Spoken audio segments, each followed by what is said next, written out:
Welcome back to Up North at 4. We now welcome the Democratic nominee for the 7th Congressional District and Wausau School Board President Tricia Zunker. Tricia, how are you doing today?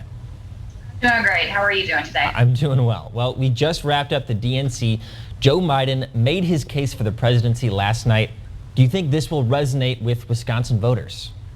Absolutely. This is the most consequential election of our lifetime. We are dealing with a global pandemic that was avoidable. Joe Biden and Kamala Harris are going to take office and address this. We have had 170,000 lives lost. There's an inexcusable lack of PPE for our frontline workers. There's a lack of testing to get this pandemic under control. Joe Biden's actually going to represent all Americans and bring us together in this time of division. So there's a lot at stake here, and I believe that Joe Biden and Kamala Harris are going to win on November 3rd.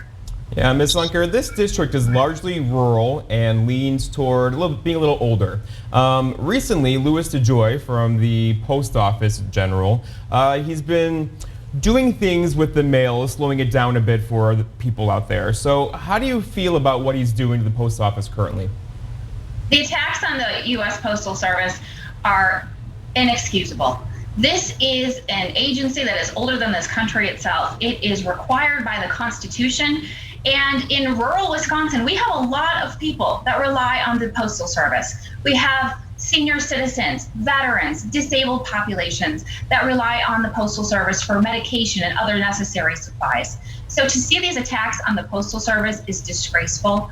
And it's always been a nonpartisan issue. And to see this become a partisan thing at this stage is just, it's horrible. But we absolutely need to protect and fund the Postal Service. Ms. Zunker, we just spoke with your opponent this November, Representative Tiffany. I can't think of a more clear contrast between two candidates in regards to the school issue. He put forth resolution, or legislation rather, that would withhold funding for schools that did not go in person. And you, as the Wausau School Board President, you actually voted in favor of having an all-virtual approach to schools this fall, at least on a month-by-month basis. So tell us why you made that decision. Well, first of all, I would like to point out that this was Congressman Tiffany's first act in Congress, was introducing legislation that would withhold federal funding from our schools if they don't physically reopen by September 8th.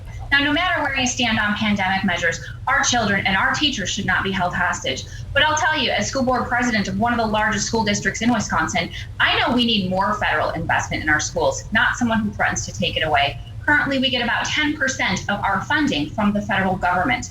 And that is funding that is geared towards services for low-income families, like free and reduced lunch, and services for disabled students. Now, these are some of our most vulnerable populations. So that proposed legislation by Congressman Tiffany, first act as Congressman, targeted our most vulnerable students. Now, why did we choose to start the year virtually? Well, we looked at the high level of community spread, listened to medical experts, looked at the data, and said our students and our staff are not going to be guinea pigs to see what COVID-19 looks like when we suddenly put thousands of people in the building. It's just not safe. And it's not something that just affects students. Everybody's pointing to the low level of COVID-19 when that's not true anymore with children. We're seeing high cases within the last month alone. But it's not something that's just a student issue. Those students have to, ride the bus and potentially expose the bus driver, expose the lunch lady, expose grandma and grandpa that they live with. This really is a community issue. And what's unfortunate is because we've had a lack of leadership in the White House on this global pandemic, and because we've had a lack of action save for the recent mask mandates at a state level, it has fallen on local school boards to manage a global pandemic. And it's truly scary this explosion of cases that we're going to see in the fall, and whether or not hospitals are going to have the capacity. We came out on the side of health and safety and well-being of our students, staff, and community. And we are going to be reviewing this frequently at school board meetings. And when the data supports that it's safe to actually go back in the schools, we're going to do that. But one thing that should also be pointed out is so many people are trying to get back in the buildings. They're saying, my child wants to get back in school. I understand that. I'm a solo parent. It's been very tough trying to balance everything along with virtual learning of my son. But school is not going to look the same. It's not going to be what it was before the pandemic. Classrooms, they're not going to have things on their walls. because they need to be a sterile environment.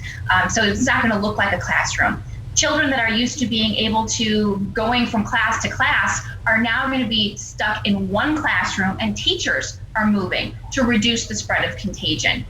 There's going to be students wearing masks all day, teachers wearing masks, and some are even wearing shields, quite frankly. And then students that are getting their lunch from the lunchroom and bringing it back to the classroom. So school is not going to look the same in the fall for those districts that are reopening. And that's going to be very troubling for our students as well. All right, time for me to play devil's advocate here, Ms. Zunker. Broadband access is a very big issue in central and northern Wisconsin. Some students in your district and in the Wausau School District don't have access to reliable internet service. So are you worried about those people, those students, falling behind the other students who do have access? Absolutely, and that's why we are having hubs in our buildings. We've sent out surveys, and for people that don't have surveys or don't have internet access to complete the survey, we're making phone calls and also have paper copies of the survey. But for those individuals that don't have high quality, reliable, affordable broadband, they are able to come into our buildings in the various hubs that are being designed by administration. And this is a critical issue. In fact, a few weeks ago, I brought a resolution to my board identifying the fact that we need legislation at the state level to ensure affordable, high-quality broadband access so that we treat it like the utility that it is. People are being deprived of opportunity without broadband access, and we're doing everything that we can in the Wausau School District to make sure that our teachers and students have access to it during mandated virtual learning. Yeah, final question. The election is now 73 days away. The DNC convention wrapped up yesterday. The RNC convention is next week. It's largely expected to focus on not Joe Biden, but Hunter Biden. Is that a winning strategy? I think they should focus on the issues. I think they should focus on the fact that we have a pandemic, that we have 170,000 people that died, avoidable deaths, 170,000 families that are grieving. I think that they need to focus on the issues and how to help the American people. That's what leaders do. So if that's going to be the focus, by all means, let that be their focus. But Joe Biden, Kamala Harris, my own campaign, we're focused on how can we help people that are struggling? How can we make sure that people have opportunities for success? Well, that's all the time we have, Ms. Zunker. Thank you so much for joining us today. Thank you. All right, we'll be right back after a few messages.